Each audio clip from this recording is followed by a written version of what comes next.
All right, it's time for us to begin our 4 o'clock session.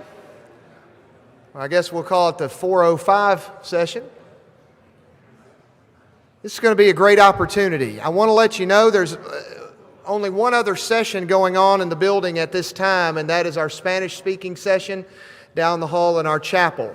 Everything else is in here for this hour, all right?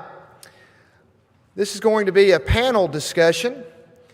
Bill Watkins from the Creve Hall congregation, Joe Wells from everywhere, Phil Sanders, Search TV, and Greg Tidwell, editor of the Gospel Advocate. They've got some things that they're going to go through in relation to church growth.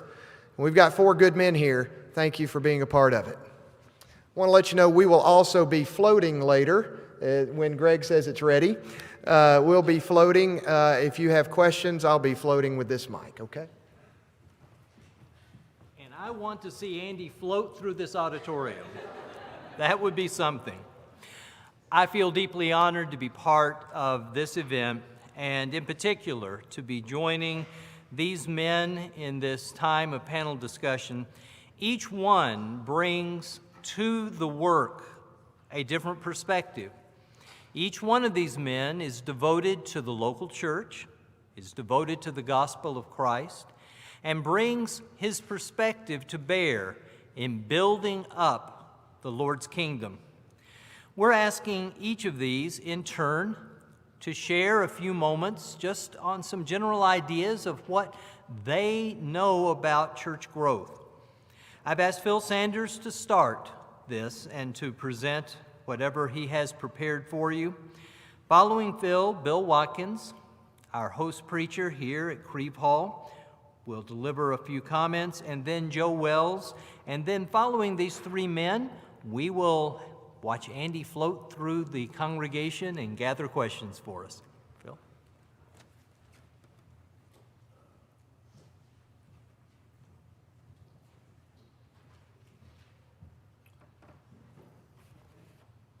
Now, when you have a watch that is one of these smart watches, and you leave home and you forget to bring the charger,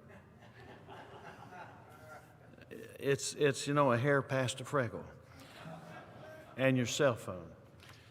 I appreciate so much. I haven't said very much as far as this. I owe so many people a thank you, and I love what the elders of the congregations have done. I love what Andy has done and what Alan has done. I love this church. I love getting to be a little part of the school here. And I love, of course, my people at Concord Road. When I think about church growth, there are some things that really come into my heart and mind, and one is the fact that churches need to be healthy. I travel throughout the United States and have been traveling for the last 12 years, holding a number of meetings, going various places, big churches, small churches, urban churches, rural churches, various other things. And one of the things that I look at as I go there, and it's almost impossible for me not to do this, is to evaluate the congregation. Now, I can't do much in 4 days, a Sunday through a Wednesday, but I look and try to see, well, how healthy is this church? And I can tell healthy churches by several different things. One is, okay, do they have young people? Do they have old people? Do they have people in the middle age? One of the things that's been interesting to me is that many congregations have a lot of older people and they have a lot of younger people, but there is between that 40 and 60 age group a bunch of people that we're missing, so that the leadership of the next generation is really going to be a deficit. And this is one of the problems that I've seen. It seems like there is a gap in that one age group that I don't see as many people as I do in others. And there's some, of course, that have a lot of aged but not many young people. These churches usually know that their days are numbered if they don't get some young people, and many of them don't have the energy and don't have the sources that they have to attract young people. There's no place to teach them. There's nobody who's strong enough to teach them. They don't have the kids coming through the door, and it takes kids to attract kids. And that's one of the things that leads to a lack of health. In many places throughout the West, there are a number of small towns that are dying. We lose 100 churches. I was looking at the figures based upon the books that 21st Century puts out. From 2015 to 18, we lost 335 congregations. That is 111 per year.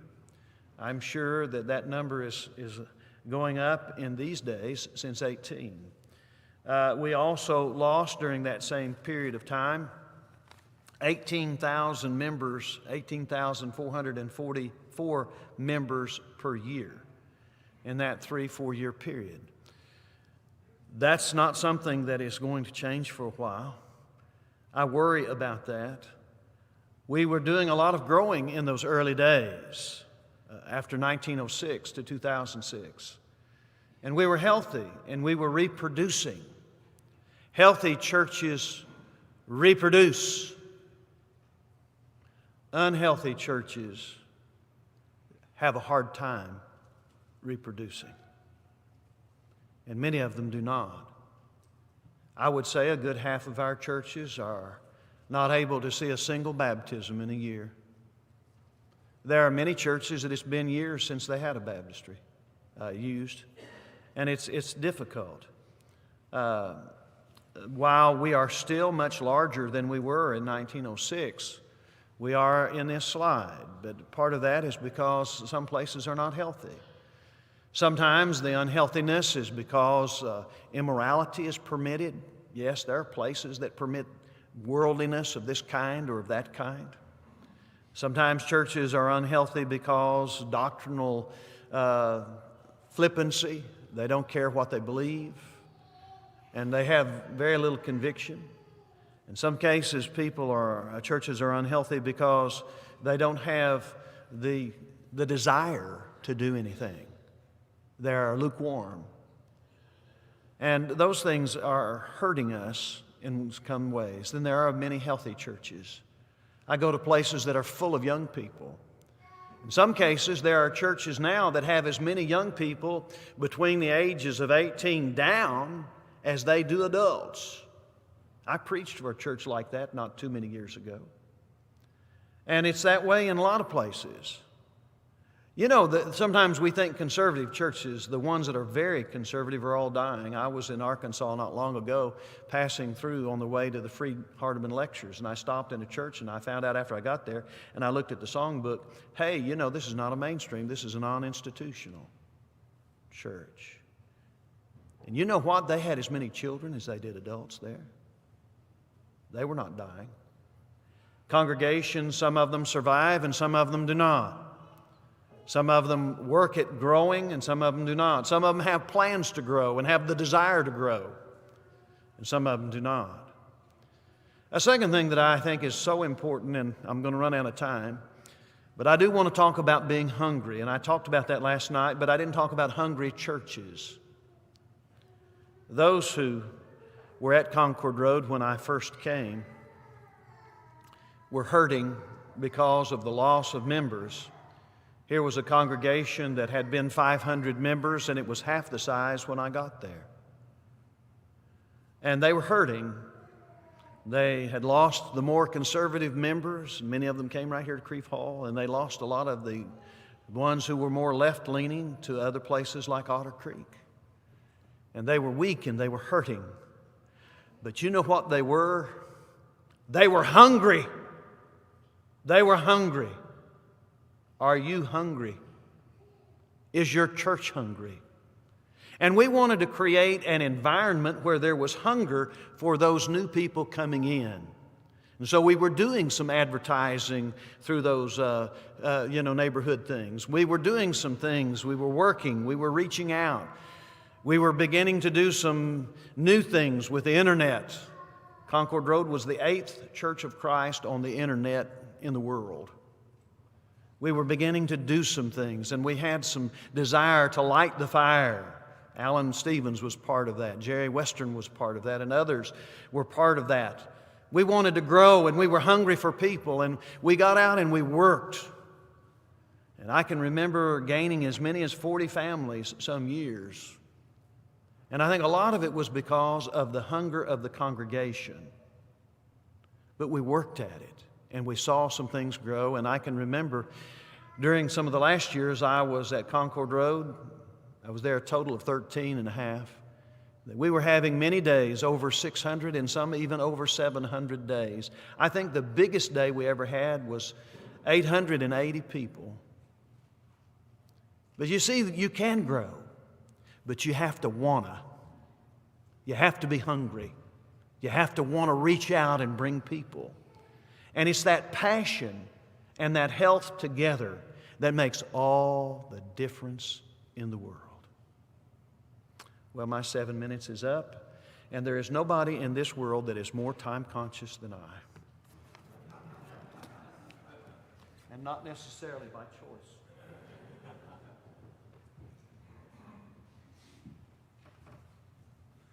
To ask a preacher to do 7 minutes is just a travesty, I have to tell you. I wanted to hear more. I wanted to hear more of what he was saying on that, and I appreciate it, Phil. I really do. I want to talk to you about real growth happens. Jesus' plan for growth is Mark 16:15.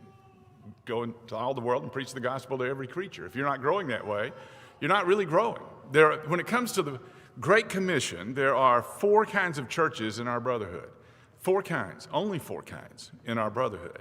There's the dead church, the Sardis church, where he says, you have a name that you're alive, but you're dead. None of your works are perfect before me. It doesn't mean that they're not doing anything. They're probably doing a lot of stuff. They have wheels within wheels. Everything's going on, but none of it's going on to reach the lost. None of it's going on to do things that are going to cause the kingdom to grow.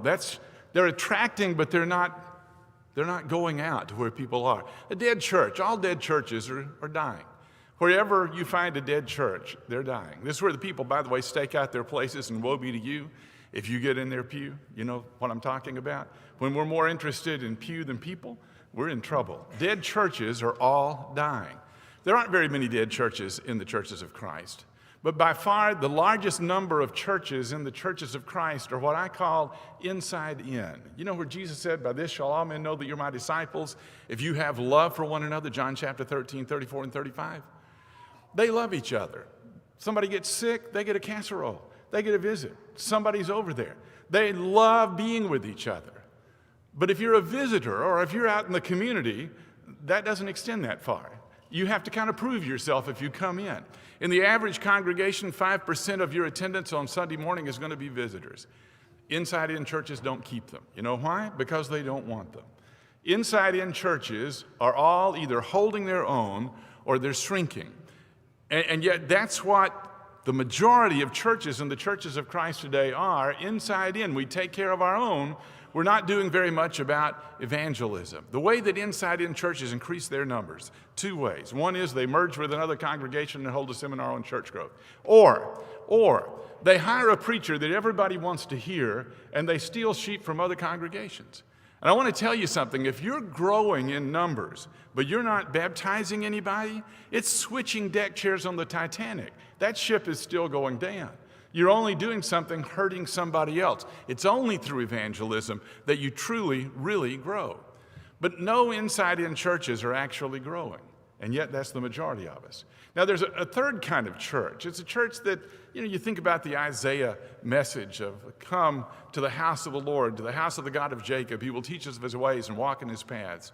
I call them outside-in churches.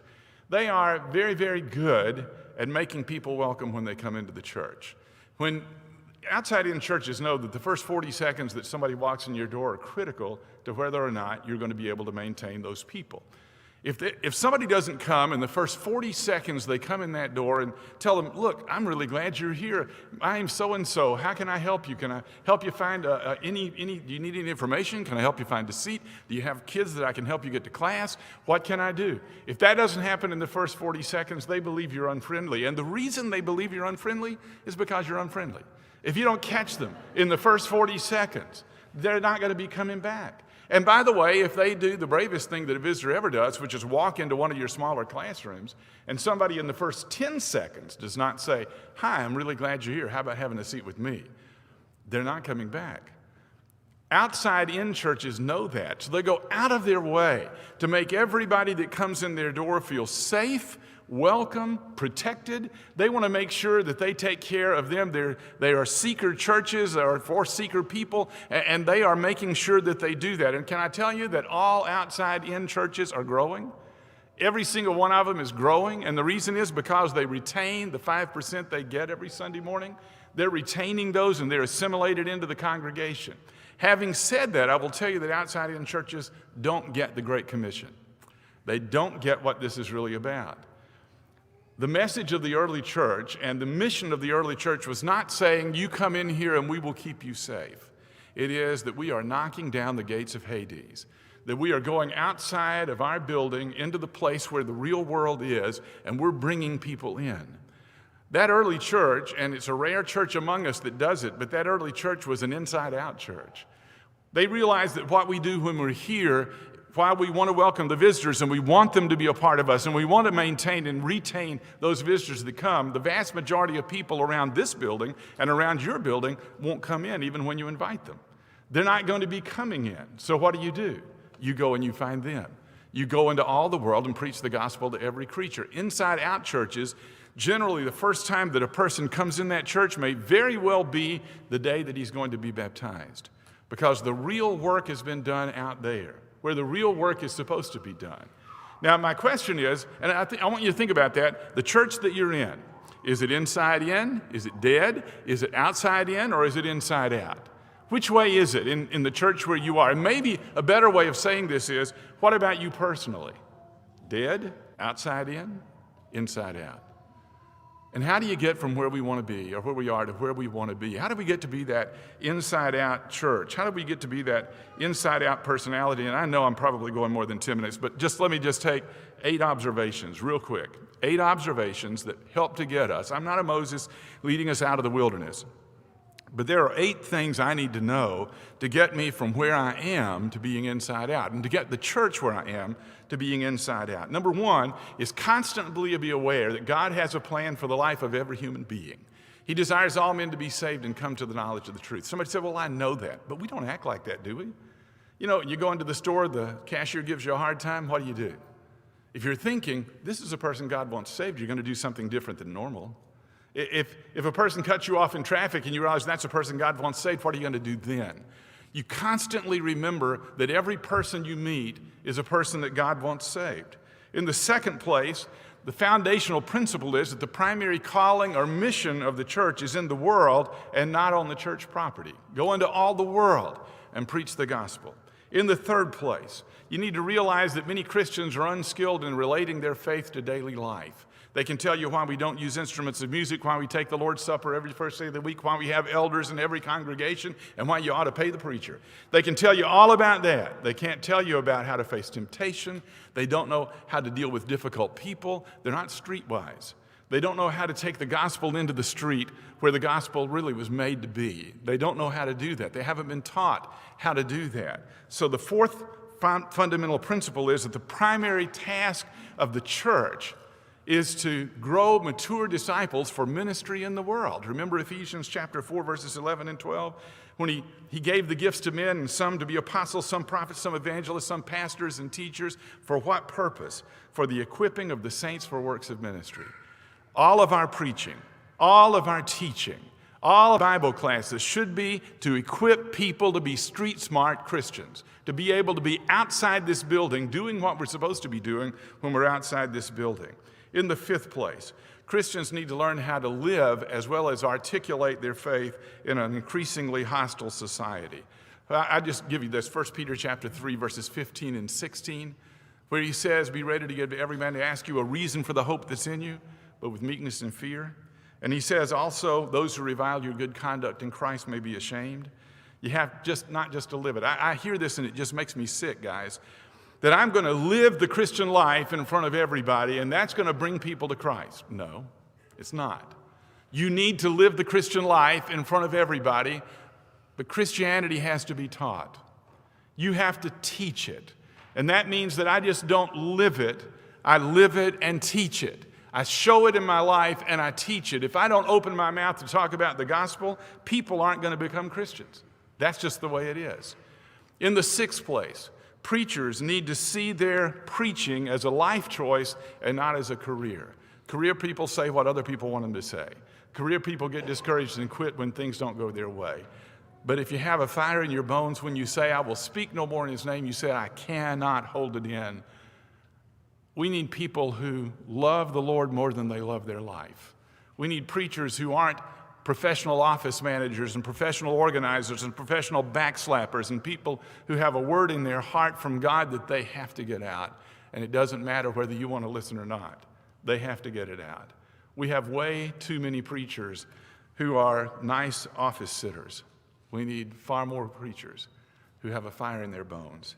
In the seventh place, spiritual leaders have to be more concerned about authority and less concerned about control in the life of the local congregation. If everybody is doing what God tells them to do, to go out and preach and teach wherever they go, I'm going to tell you that a group of men called elders can't control that. You cannot control that. You can lead that. You can encourage that. You can move it forward. You can't control it. It seems to me that in some congregations that every single decision has to be put through a clump of small, then we'll tell you whether or not you can do it. I remember going to a church and there was a young couple that said, we want to have a Bible study in our home, but we haven't been able to get a meeting with the elders to get permission. And I said, what? Are you wanting to do it on Sunday morning, Sunday night, or Wednesday night? Well, the church is meeting. They said, no. I said, then why aren't you doing it? They said, the elders haven't given us permission. I said, they have no right to tell you no. The fact of the matter is, God told you to do it, so go ahead and do it. You can't have a knot for all decisions to be made right here, because elders are sincere, good men. You give them something to decide, they're going to take their time deciding, but there's some things they don't have to decide. God already has. So you lead and don't control. Can I just say one more thing about that? Show me an eldership that controls the church, and I will show you an eldership dominated by fear. Show me an eldership that empowers the church, and I will show you an eldership dominated by faith. It's not about control. It's about authority. It's about empowerment, and that's what it's about. Here's the eighth thing, and I'm just going to quit with this one. I get it from Malachi chapter 3, verses 16 through 18. God's people have to start talking again. That's one of the reasons that I love what we're doing right here in this place. We have to start talking to each other again. When I was a kid, you knew people from all the congregations in the area. You got together. You didn't just know the preacher. You knew everybody. People encouraged one another. They met with one another. They'd have gospel meetings and other congregations would show up.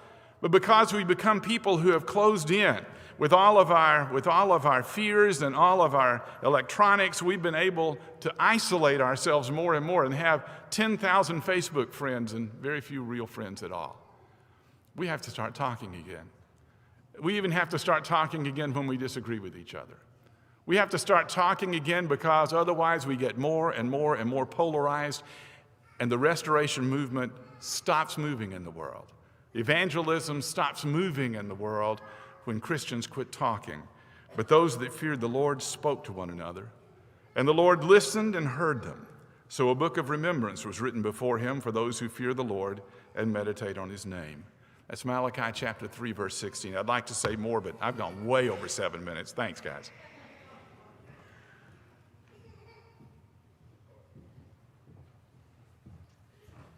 Greg, let it be known what time it is when these men sat down. Now, I tell you what, I enjoy being on the panel with Phil and Bill, and quite honestly, it's the Phil Bill show. I'm here just for the looks, just so you know. Comic relief, that's right. His name was Ken, and Ken was an individual in my first preaching work, and he served as I guess we would call him an usher, but he was really one of those guys that kind of just sat in the foyer until it was time for him to come sit in the back of the auditorium, because that's what the ushers did in this congregation. However, on this particular day, as he would come into the assembly after we had all begun, and he was sitting in the back just in case somebody came in, he came to his pew where he normally sat. But someone was in his pew, and these someones were visitors, first-time visitors, if I'm not mistaken. And Ken, as we were in the midst of a worship service, he stood right beside the pew. And he just stood there. And he stood there, And eventually the song was over, and the individual, I believe it was the husband, looked at him, and Ken just stood right beside the edge of the pew. Well, the visitor moved over thinking this man wants to sit with us. And so Ken stepped in, and you and I was the preacher, and I'm thinking to myself, oh dear, here's a visiting family, and this is the reception that they are getting in real time. And so Ken stepped in, and he didn't sit down. And he looked back at the man. The man had already scooted over for Ken, but Ken stood up. The man scooted over again, and then Ken sat down with an empty space between he and the visiting family. Now, at first glance, that's a true story, by the way, and at first glance, you and I are doing the same thing. We're trying to pick our jaw up off the ground, and we're trying to say, well, I wonder if that family would ever come back. And I will tell you this, to my knowledge, I know they never placed membership there. I don't know if they ever visited again, and we would have a bad taste in our mouth for Ken. But what you don't know about Ken is this. Ken had been at that congregation since about the time that congregation moved to its current spot. He had been there a long time. He and his wife used to attend there and were very faithful in their attendance, but his wife had died some time back. He and his wife had always sat in that pew. Ken didn't stand beside that visiting man because he didn't like that visiting man. He stood beside that visiting man because that man was in his wife's spot. Why do I begin with that? Because sometimes when we talk about church growth, we fail to recognize that church growth should be discussed in two terms: spiritual growth, numeric growth. And I understand numeric growth, we would conclude, comes with spiritual growth. But an individual who was my mentor, happened to be my father, once told me, Joe, if you start judging the health of a congregation on numbers only, then what happens when those numbers aren't there? Is the preacher good only when we're baptizing people? And when we're not baptizing people, does the preacher become bad? That sounds good in a congregation, perhaps, where they have a lot of numbers, but what are you going to do with the majority of the congregations throughout America that fall below 100 people? Is it possible that we fail to recognize spiritual growth as well as numeric growth? And I open up with Ken because the truth of the matter is it illustrates a principle. And the principle is this: in that one interaction, we had Ken's need to grow spiritually and to cope continually with his wife's death. But we also, in the visitors, recognize the numeric growth that is also at play. And that's why I tell you that when we talk about personal evangelism and we talk about congregations, I want to tell you for the next 15 minutes, no, I'm just teasing, that we must be congregations of culture that have a culture of spiritual growth and numeric growth. And I will tell you this, and I want to read this to you because time will get away real quick. You're right, guys, it slips. An individual by the name of Tom Rainier wrote this particular article, Top 10 Ways Churches Drive Away First-Time Guests. And I think it's a very interesting article. Number one is this: having a stand-up and greet one another time in the worship service. You and I would look at that and say, well, that's a great thing. Members get to greet visitors. Well, that's not a great thing according to this particular study that was done on Twitter by Rainier as he would reach out to those who he knew had been first-time visitors. There are other ways besides making these people feel like they are outsiders to make them feel like they are welcomed. Number two, unfriendly church members. You would look at that and say, well, that's not possible. That's an oxymoron. Church member and unfriendly doesn't go together. But the reality was, that's the way that they said. I appreciate Bill and Phil, both of them bringing this to light. One of the statistics that I saw was this: the most important time of the worship for visitors is 3 minutes before the worship starts, 3 minutes after the worship is over. Because it's in those moments they will see, is this a congregation that truly wants me here? Or are they just a congregation that wanted to go around with a clipboard and take numbers because it looks good on their board to say that I visited here? Number 3, unsafe and unclean children's area. That's what I love about this list. It's very practical. If you're a visitor to a congregation and you have small children, but you see that that congregation is not interested in children, they say that they are, but they do not show you that they are, then you're going to reach conclusions about that particular congregation. Is this place for me? Is this place not for me? And you and I would look at the children's area and say, who cares? But I know of congregations, one in which I used to work, that for the first time in about 30 years, they got rid of the old toys that every other child had been chewing on. Oh, I know, we just wipe it down with bleach. It's okay. But no, it wasn't to these people. Number 4, no place to get information. You and I both know what's going to happen in our worship assemblies. Please do not assume that everybody who visits knows what's going on. And so the idea was this: if you don't have a clear place for them to go, I appreciate Creve Hall having that. I know many of the congregations who support this do have that, but I also know there are a lot of congregations who are watching online. And one of these aspects of ways that we drive away first-time guests is that we do not have a place for them to get information. Number 5, bad church website. The first place that visitors will come in contact with your congregation is online. Spend the money on your website. I know brother so-and-so means well, and I know that at one point in time he knew how to put together a blog site. Brother so-and-so may not be the best person to put together your website. Spend the money on your website. It's the first place that they will come in contact with you. Please do so. Number 6, poor signage. Do you know where to come in this building in order to get to the auditorium? Many of you do because you've been here before, but let me ask you this. If you're a visitor, never been to this congregation before, or any congregation, and there are 15 different entrances that never says, hey, this is the main entrance to the church building, where would people come in? And in a lot of the congregations where I go throughout the country, they only have a couple entrances. But some of the congregations I come to, it's like a maze. Can I just be real with you? There is no usable front door. I was a minister at a congregation that at one time you could use the front door because the main road wasn't right there on the doorstep. But as the city continued to grow, the road moved, became more traffic aware, and that front door is only for looks. You know that, and I know that. But visitors don't know that. It has been said before that the average visitor needs to be greeted 8 times before your worship service begins. 8 times. What is your signage in your parking spaces? What does that look like? What does your signage on the outside of your building look like? Are there greeters only in the building, or are there greeters in the parking lot? Are there greeters in the parking lot and at your door? And then do those greeters just simply hand a bulletin, which at the end of the day, they're not greeters, they're bulletin hander-outers.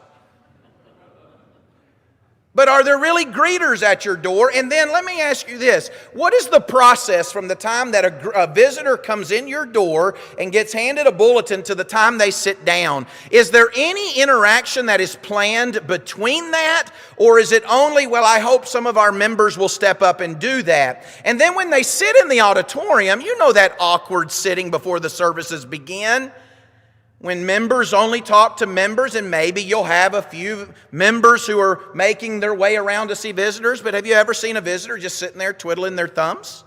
I have. Number 7, insider church language. You know what SYS means here in Nashville. Not everybody does. I thought this was great, an announcement that said this: the WMU will meet in the CLC in the room where the GAs usually meet.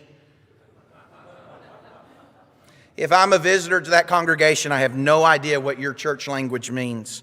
Number 8, boring or bad service. And I thought about that going, it's not for entertainment, Joe. But then I thought about this. Many individuals who are visiting will come to conclusions based upon that worship experience.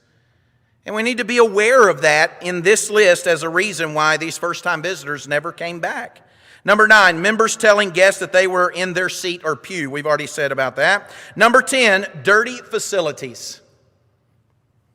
Dirty facilities as a reason why they will not come back. And here's one of the quotes from that list. Didn't look like it had been cleaned in a week. No trash cans anywhere. Restrooms were worse than bad truck stops, and pews had more stains than a Tide commercial. Those are real statements. There's a lot that could be said on church growth, and I have others to say regarding the spiritual growth that goes into church growth, but I take for granted that we understand the importance of Bible class, the sermons being biblically based. I just wanted to use my 15 minutes up here. I don't know why they said 7, but 15 minutes up here to talk about some practical things from the list. I'm done. Greg's going to pull me down, but I know there'll be some other questions and maybe some conversation afterwards. Thank you.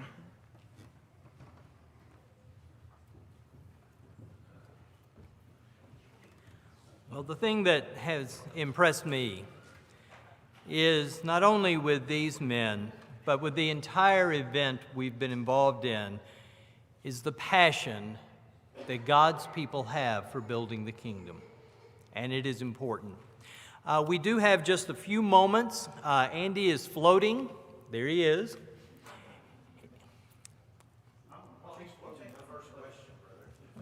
Okay, Phil will have the first question, and you can say what you want. I taught a course called Church Growth here at the Nashville School of Preaching. I have these in an e-file. If you'd like to have a free copy of the course that I had that had many of the things that these two brethren had said, and I thought about how many things I didn't say, but if you'd like to have a copy of this course, please send me an email, phil@searchtv.org, and I will send you an e-file of this free of charge. I'm not selling anything. Furthermore, I would say that one thing that we did at Concord Road, and all the young people laughed at me. We had a lot of students from Freed Hardeman who graduated in those days, and I would say every Sunday morning that I have two things I want to say to all of you. Number one is that you are welcome. And the second thing is that you are wanted. And I said that for two reasons. I said that they were wanted because I wanted that young person, that visitor, to know that they were wanted by this congregation. But I also said that to remind our people, Joe, of what you were talking about. And that is that if we're going to tell people they're wanted, we better show it or we're going to look mighty foolish. The young people would laugh at me sometimes because I said the same thing every time. But I wanted to remind them every service that they were welcome and that they were wanted. And that's what we have to do. That's what we have to do. Okay, Andy, and